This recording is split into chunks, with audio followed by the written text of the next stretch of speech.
ஒழிக என்பதுதான் நமது முழக்கம். தீண்டாமை ஒழிக என்பது நமது முழக்கம் அல்ல.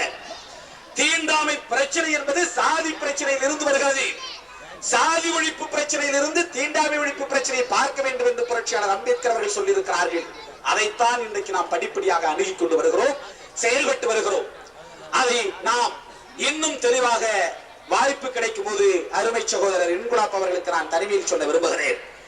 இந்த இடத்திலே நான் சொல்ல விரும்புவது, சாதி ஒழிப்பு அரசியலை மேற்கொண்டிருக்கிற இந்த விடுதலை சிறுத்தைகளுக்கு தேர்தல் அரசியல் என்பது ஒரு சாதாரணமானதாகத்தான் நாங்கள் கருதுகிறோமே தவிர அதை மையமானதாக கருதவில்லை. ஆனால் விடுதலை சிறுத்தைகளின் பொதுக்கூட்டத்திலே கலந்து கொண்டு பல கருத்துக்களை கேட்ட நீங்களே இந்த தேர்தல் நேரத்தில் இரண்டுபட்டு நின்று ஆதிக்க சாதி வெறியர்களுக்கு ஆதரவாக கிராமங்களிலே செயல்பட்டு இருந்திருக்கிறீர்கள்.